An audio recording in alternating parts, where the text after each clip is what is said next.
નમસ્કાર મિત્રો. મેથ્સ મુશ્કેલ નથી, પણ આપણે એને મુશ્કેલ રીતે શીખીએ છીએ. ઘણા વિદ્યાર્થીઓ ખાલી પ્રશ્ન જોઈને ડરી જાય, પણ સાચો કોન્સેપ્ટ અને સ્માર્ટ એપ્રોચ તમે વાપરો ને તો બધા જ પ્રશ્નો ઇઝી થઈ જાય. હું મારા કોર્સમાં તમને શું શીખવાડું છું? ક્વેશ્ચન અને સ્માર્ટ એપ્રોચ, એટલે કે સમજવાની રીત અને ફાસ્ટ કેલ્ક્યુલેશન. મારો એક જ પ્રયાસ છે મિત્રો, કે મેથ્સનો ડર દૂર કરવો અને તમારો સ્કોર વધારવો. તો તૈયાર છો ને મિત્રો? તો ચાલો હવે મેથ્સને મુશ્કેલ નહીં પણ સ્માર્ટ રીતે શીખીએ. Let's begin with the civil spirit. તો હું આજે તમારી માટે એક નવી સિરીઝ લઈને આવ્યો છું, એ જ સીસીઈની તમારી 17મી તારીખની લાસ્ટ સિરીઝનો પાર્ટ 2, એટલે બીજા 10 ક્વેશ્ચન. તો આજનો પહેલો ક્વેશ્ચન શું કહેવા માગે છે કે 5/4 અને 4/3 13/17 ગુણોત્તરમાં દૂધ અને પાણીના મિશ્રણના 3 કપ છે. પ્રથમ કપમાંથી 9 લીટર અને બીજા કપમાંથી 21 લીટર લેવામાં આવે છે. તો ત્રીજા કપમાંથી કેટલો જથ્થો લેવામાં આવે કે જેથી કરીને 3 કપમાંથી અંતિમ મિશ્રણમાં દૂધ અને પાણી 1:1ના પ્રમાણમાં હોય. તો હવે આપણે પહેલું કપનું ગણીએ. તો પહેલો કપ શું કહે છે? 5/4 બરાબર. એમાંથી કેટલું લેવામાં આવે છે? 9 લીટર. ઓકે, તો શું થયું? 5/9, કારણ કે 5 અને 4નો સરવાળો 9 થાય, ગુણ્યા 9 એટલે કેટલું? 1 લીટર, એટલે 1 થયું. એટલે આ લોકોએ 5 લીટર દૂધ લીધું પહેલામાંથી, અને 4/9 ગુણ્યા 9 એટલે 4 લીટર પાણી લીધું. બરાબર. તો આપણે અહીંયા આગળ છે ને એક રેશિયો સાઈડમાં લખતા રહીએ. તો રેશિયો લખતા રહીએ. તો પહેલા કપમાંથી 5 દૂધ અને વોટર કેટલું લીધું? 4 લીધું. આ પહેલા કપમાંથી લીધું. હવે એ જ રીતે આપણે બીજા કપનું ફાઇન્ડ કરીએ. તો બીજા કપનું આપણે ફાઇન્ડ કરીએ તો બીજા કપમાં શું કીધું? 4/3માંથી એ લોકોએ 21 લીટર કાઢ્યું ટોટલ. તો 4 ને 3નો સરવાળો 7 થાય, તો 4/7 ગુણ્યા 21 એટલે આ થયું 3/4 12, કારણ કે આ 7 તારી 21. પછી આવ્યું 3/7 ઇન્ટુ 21, એટલે આ થયું 7 તારી 21 એટલે 9. તો આમાંથી શું લીધું? 12 લીટર દૂધ લીધું અને 9 લીટર તમારું લીધું પાણી. તો આ બધાનો સરવાળો કેટલો થયો? 17, અને આ થયો 13. એટલે ટોટલ 2 કપમાંથી અત્યારે એમની પાસે 17 અને 13 મળી જ ગયું છે. હવે શું કીધું છે? ત્રીજા કપનો રેશિયો આપે છે 13/17નો, અને આપણે શું કરવાનું છે કે ત્રીજા કપમાંથી કેટલો જથ્થો લેવામાં આવે કે જેથી કરીને ત્રણેય કપનું અંતિમ મિશ્રણ દૂધ અને પાણીનું 1:1 થાય. તો અત્યારે આપણે ટોટલ 2 કપનું કર્યું, ટોટલ 2 કપનું કર્યું, તો આપણો રેશિયો શું આવ્યો? 17/13નો. અને ત્રીજા કપનો રેશિયો શું છે? ઓનલી થર્ડ કપનો રેશિયો શું છે? તો 13/17. તો આ બેને મિશ્રણ કરીએ તો 30/30 થઈ ગયો. ત્યારે આ બે 1:1 થાય. તો કેટલા લીટર કરવામાં આવે? તો 1:1 થાય તો 30 લીટર કરવામાં આવે. કેટલા લીટર કરવામાં આવે? 30 લીટર કરવામાં આવે. ત્યારે 1:1 પ્રમાણ થાય. આ હતો આપણો પહેલા ક્વેશ્ચનનો આન્સર. આમાં કાંઈ લોજિક નહોતું, ખાલી આપણે એક સમેશન કરવાનું હતું. આપણે ગુણોત્તર પ્રમાણે રેશિયો કાઢવાનો હતો અને પછી જેટલા ખૂટતા હતા એ એડ કરવાના હતા. તો ટોટલ 30 થઈ ગયું. એટલે 30/30 કરો તો 1:1નું પ્રમાણ આવે. તો વિદ્યાર્થીઓ, આજનો બીજો ક્વેશ્ચન જોઈએ. બીજા ક્વેશ્ચનમાં શું કહે છે કે રામ 16 કિલોમીટર પ્રતિ કલાકની ઝડપે ચાલીને 2 કલાક અને 45 મિનિટમાં ચોક્કસ અંતર કાપે છે. એટલે શું કહે છે કે રામ 16 કિલોમીટર પ્રતિ કલાકની ઝડપે ચાલે છે અને તે 2 કલાક અને 45 મિનિટમાં કોઈક ચોક્કસ અંતર કાપે છે. એટલે ડિસ્ટન્સ આપણને ખબર નથી. ઓકે, જો તે 4 કલાકમાં સાયકલ દ્વારા એટલું જ અંતર કાપે તો સાયકલની ઝડપ શોધો. તો હવે શું કીધું છે કે સાયકલ દ્વારા 4 કલાકમાં એટલું જ અંતર કાપે, તો અંતર કયું? તો જે આપણે આ ફાઇન્ડ કરીશું એ. તો હવે આને આપણે ફાઇન્ડ કઈ રીતે કરીએ? તો જો અહીં શું કીધું છે કે 16 કિલોમીટર પ્રતિ કલાકની ઝડપ છે. એનો મિનિંગ એક થયો કે 1 કલાકમાં તે 16 કિલોમીટર તો કાપે છે.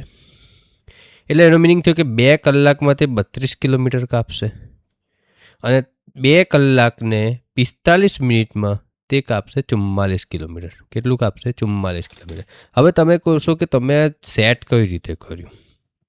કે 2 કલાક ને 45 મિનિટમાં તે 44 કિલોમીટર કાપે. તો જો 1 કલાકમાં 16 કાપે તો 1 કલાકને 15 મિનિટમાં તમે ડિવાઈડ કરો તો કેટલું થયું? 15 મિનિટમાં 4 કિલોમીટર કાપી શકે. કેટલું? 15 મિનિટમાં 4 કિલોમીટર કાપી શકે. બરાબર. તો ટોટલ 1 કલાકમાં 16 થયું. તો અહીં આગળ શું થયું? 15 એટલે ટોટલે 45 મિનિટમાં કેટલા કિલોમીટર કાપે? 12 કિલોમીટર કાપે.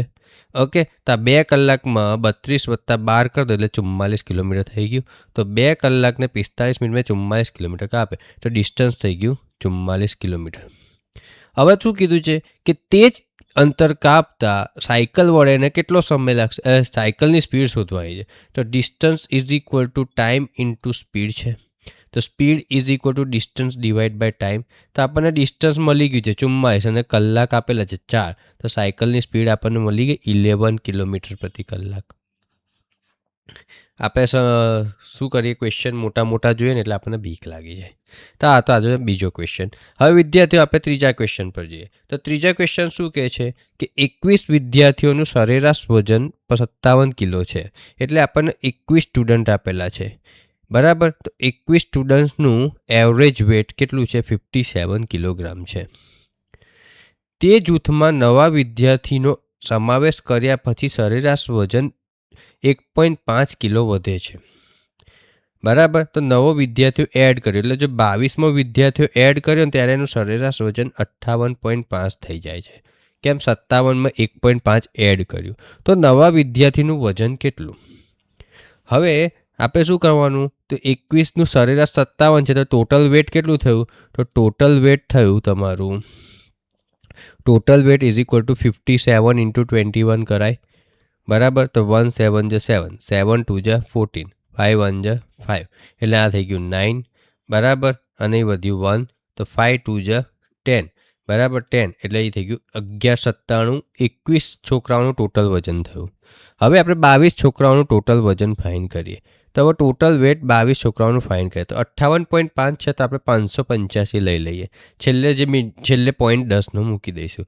ગુણ્યા 22 કરો તો 5 2 × 10 0 5 2 × 10 8 2 × 16 એટલે 7 2 તો અહીંયા 7 આવી ગયો. 8 2 × 16 5 2 × 10 એટલે 8 ને 2 આવી ગયો એટલે અહીંયા 8 ને 5 2 × 10 એટલે કેટલો આવ્યો? 12,870 આવ્યો. તો આપણે અહીંયા પોઈન્ટ હતું તો એ 0 આપણે હટાવી દઈએ એટલે ટોટલ વેટ કેટલું થયું આપણું? ટોટલ વેટ થયું તમારું 22 છોકરાઓનું 1287. તો હવે તમે 1287માંથી 1197 બાદ કરશો તો એક જે વધારાનો સ્ટુડન્ટ આવ્યો એનું વજન મળી જશે. તો weight of new student is equal two 1287 - 1197. તો 0 18 એટલે 9 અને આ 1 0 એટલે આપણું વજન આવ્યું 90 કિલો. કેટલું આવ્યું વજન? 90 કિલો. તો આ આપણો આન્સર સાચો છે. તો વિદ્યાર્થીઓ ચાલો ચોથો ક્વેશ્ચન જોઈએ. ચોથો ક્વેશ્ચન શું કહે છે કે કુલદીપ તેના નાણાંમાંથી 25% ખર્ચે છે. બરાબર. તે બાકીના નાણાંમાંથી 25% બેંકમાં જમા કરાવે છે. ઓકે. જો તેની પાસે 1125 બાકી છે તો તેની પાસે શરૂઆતમાં કેટલા નાણાં હતા? તો આપણે ધારી લો કે શરૂઆતમાં તેની પાસે x નાણાં હતા. એમાંથી એ 25% ખર્ચે છે તો 25/100 થઈ ગયા. ઓકે. પછી શું કરે છે? પાછો 25% બેંકમાં જમા કરાવે છે એટલે 25/100 બેંકમાં જમા કરાવે. ઇઝ ઇક્વલ ટુ એની પાસે 1125 રૂપિયા છે. તો એક્સ કેટલો? હવે બધા વિદ્યાર્થીઓ આવું જ કરશે પણ એમાં એવું ના આવે. આમાં શું આવે? 25% ખર્ચે છે. બરાબર. તો હવે એની પાસે બચ્યા કેટલા હશે? 75%. હવે આ 75%ના 25% ખર્ચે છે એટલે બીજા 75%, કારણ કે ખર્ચે છે એટલે જાય છે એટલે ઓછા થશે. જો 25% વધે છે તો 125 થાય. તો હવે શું થઈ ગયું? એક્સ ઇઝ ઇક્વલ ટુ 1125 ગુણ્યા 100 ભાગ્યા 75 ગુણ્યા 75. બરાબર. તો 5 1 × 5 5 5 × 25 5 2 × 10 0 5 3 × 15 5 4 × 20. સેમ હિયર 15 20 3 ને 4. તો હવે આપણી પાસે શું બચ્યું? 1125 ગુણ્યા 4 ગુણ્યા 4 ભાગ્યા 9. બરાબર. તો 9 1 જા 9, 9 1 જા 9, કેટલા બચ્યા એની પાસે? 9 એકા 9, 2 બચ્યા તો 3 બચ્યા, બરાબર. તો 9 3 જા 27, શું થયું કે 9 2 જા 18, 9 2 જા 18, 2 બચ્યા 18, અને હવે કેટલા બચ્યા? 4, અને અહીં 4 બચ્યા એટલે કેટલા? 9 5 જા 45, એટલે 125 ગુણ્યા 8. તો 125 ગુણ્યા 8 કરો, અરે 16, 125 ગુણ્યા 16, બરાબર. તો કેટલા થયા તમારે? 125 ગુણ્યા 16 કરો તો જો 6 5 જા 30, એટલે 3 5 1 જા 5, 2 6 જા 12, એટલે 2 ને 5 7 ને 3 10, બધી ફરી 1, 2 1 જા 2, 1 1 જા 1, એટલે કેટલા બચ્યા તમારી પાસે? સોરી, 2 1 જા 2, 1 6 જા 6, બરાબર. આપણે તૂટક ગણીએ, આટલું મોટું નહીં ગણવાનું. 125 ગુણ્યા 4 કરો પહેલાં, તો ઇઝી પડશે આપણને, બરાબર. આપણે આવી રીતે કરીશું ને તો તમને લાંબુ પડશે. એટલે 125 ગુણ્યા 4, તો 5 4 જા 20, 2 4 જા 8, 9 10, 1 4 જા 4 5, બરાબર. તો 500 ગુણ્યા 4 એટલે કેટલા થયા? 0 0 0, 2000. તો આપણો આન્સર આવ્યો 2000 રૂપિયા એની પાસે હશે. કેટલા હશે? 2000. વિદ્યાર્થીઓ, 5મો ક્વેશ્ચન છે ને સ્માર્ટ ટ્રીક. કેટલું ડિટેલમાં આપણે શીખીએ છીએ કે આપણે એક બેઝિક કન્સેપ્ટ પકડી લેવાનો કે કહેવા શું માંગે છે, બીજું કાંઈ નહીં. પી અને ક્યુની હાલની ઉંમરનો ગુણોત્તર 7:3 છે. એટલે ભાઈ અત્યારે જે ઉંમર છે ને અત્યારે છે, તો અત્યારે પ્રેઝન્ટમાં એની 7:3 છે. પીની ઉંમર 7 ને ક્યુની ઉંમર 3. 8 વર્ષ પછી તેની ઉંમરનો ગુણોત્તર, એટલે હવેના 8 વર્ષ પછી, એટલે +8. કેટલા? +8. +8 પછીનો એનો ગુણોત્તર કેટલો છે? 11:7 છે. કેટલાનો છે? 11:7 છે. તો પીની હાલની ઉંમર શું છે? તો આપણે એમ કરીએ કે 7x +8, +8 કેમ? +8 યર, એનો ગુણોત્તર કેટલો છે? 11, અને 3x +8 એનો ગુણોત્તર કેટલો છે? 7. ઓકે, તો ચોકડી ગુણાકાર કરતો તો શું થયું? 7 × 7x +8 is equal two 11 × 3x +8. તો કેટલું થયું તમારું? તો 7 7 જા 49x, પછી 7 8 જા 56 ઇઝ ઇક્વલ ટુ 33x વત્તા 88. તો અહીંથી 33 આમ ગયું તો કેટલા થયા? 49x - 33x is equal two 88 - 56. તો શું થયું? 33 એટલે 16 રહ્યા. 16x is equal two 32. તો x ઇઝ ઇક્વલ ટુ 2, બરાબર. તો x ઇઝ ઇક્વલ ટુ 2. પી કેટલું છે? 7x છે, તો 7 × 2 એટલે કેટલી થઈ? હાલની ઉંમર એની 14 વર્ષ થઈ. કેટલી થઈ? 14 વર્ષ. તો 14 વર્ષ આપણો આન્સર આવ્યો મિત્રો. ખ્યાલ આવે છે ને કે નથી આવતો? તો વિદ્યાર્થીઓ, ચલો આજે આપણે 6થો ક્વેશ્ચન જોઈએ. 6થો ક્વેશ્ચન શું કહે છે કે જો m જેમ n જેમ p ઇઝ ઇક્વલ ટુ 2 જેમ 1 જેમ 3 હોય, તો m + 4n + 5 જેમ 2m + 2n - p શું થાય? હવે અહીંયા આગળ m જેમ 2n એટલે m is equal two 2, n is equal two 1 અને p ઇઝ ઇક્વલ ટુ 3 થઈ ગયું. બસ આ વેલ્યુ અહીંયા આગળ ખાલી પુટ ઓન કરી દો તમે, તો શું થઈ ગયું? જો 2 + 4 + 3 જેમ 2 2 જા 4 + 2 1 જા 2 -3 થઈ ગયું. તો 2 + 4 થયા 6, 9, 9 જેમ 4 + 2 6 - 3 3 થયું, એટલે 3 જેમ 1 આવ્યો આન્સર. રેશિયો એન્ડ પ્રપોર્શન 3 જેમ 1 સૌથી ઇઝી હતું. 7મો ક્વેશ્ચન શું કહે છે? બસ 45 મિનિટમાં 30 કિલોમીટરનું અંતર કાપે છે. જો તેની ઝડપ 10 કિલોમીટર/અવર જેટલી ઘટાડવામાં આવે તો તે જ અંતર કાપવામાં તેને કેટલો સમય લાગે છે? જો 45 મિનિટમાં એ 30 કિલોમીટર કાપે તો 60 મિનિટમાં કેટલું કાપે? અહીં આગળ મિત્ર શું કરવાનું છે? તમારે એ જોવાનું છે કે બસ જે છે એ 45 મિનિટમાં 30 કિલોમીટર કાપે છે એવું આપણને કીધું છે, અને એ કીધું છે કે પ્રતિ કલાક એટલે પર અવર 10 કિલોમીટર ડિક્રીઝ કરવાનું છે. સ્પીડ 10 કિલોમીટરની ડિક્રીઝ કરવાની. તો પહેલાં આપણે અવરનું ડિસ્ટન્સ તો ફાઇન્ડ કરવું પડશે ને, અવરમાં કેટલું કાપે છે. તો 45 એ 30, તો 60 એ કેટલા? તો 60 ગુણ્યા 30 ભાગ્યા 45, બરાબર. તો 5 9 જા, અરે જો 5 9 જા 45, 5 6 જા 30, 3 3 જે 9, 3 2 જે 6 અને 3 2 જે 6 એટલે 20. તો 20 ગુણ્યા 2 એટલે કેટલું થયું? 40 થયું.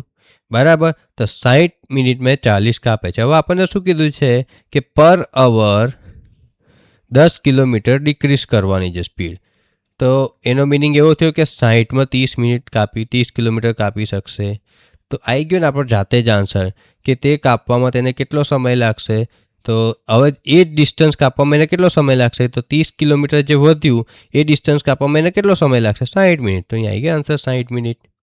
તો મિત્રો 7મો ક્વેશ્ચન સોલ્વ. હવે આ આપણે 9મો ક્વેશ્ચન જે 8મો છે. 8મો શું કહે છે કે એક સમાંતર શ્રેણીનું ત્રીજું પદ અને 5મું પદ હલો હા મિત્રો, તો 8મો ક્વેશ્ચન શું કહે છે આપણને કે એક સમાંતર શ્રેણીનું ત્રીજું પદ અને 5મું પદ 13 અને 17 છે. બરાબર. તો સમાંતર શ્રેણી એટલે શું થઈ ગયું? Arithmetic progression. તો એનું ત્રીજું પદ શું છે કે ત્રીજું પદ એટલે A3 આપણે કહી શકીએ. તો A3 એટલે શું થતું હતું આપણું? A-2D. શું? A-2D. A3 એટલે A-2D થાય આપણું. તો એ જ રીતે A+2D, સોરી માઇનસ નહીં, A+2D થાય. તો એ જ રીતે A5 is equal two A+4D થાય. શું થાય? A+4D થાય. હવે તો આપણને A3 અને A5 બંને આપેલું જ છે. આ સમાંતર શ્રેણીનું ઇક્વેશન છે આપણે. બરાબર. તો સિરીઝનું કે A હોય, પહેલો પદ A હોય, બીજો પ્લસ A+1D હોય, ત્રીજો પદ A+2D હોય, ચોથું પદ A+3D હોય. આ રીતે કન્ટિન્યુઅસ વધતો જાય છે. બરાબર. તો આપણને પહેલું પદ પહેલું, બીજું, ત્રીજું નથી આપ્યું, ત્રીજું ને 5મું જ આપ્યું છે ખાલી. એના પરથી આપણે 20મું શોધવાનું છે. બરાબર. તો 20મું પદ શું થાય? તો 20મું પદ એટલે શું થાય? આપણને શ્રેણીના પ્રથમ 20 પદોનો સરવાળો કીધો છે. તો શ્રેણીના પ્રથમ 20 પદોનો સરવાળો એટલે SN is equal two N/2 2A plus N-1 into D.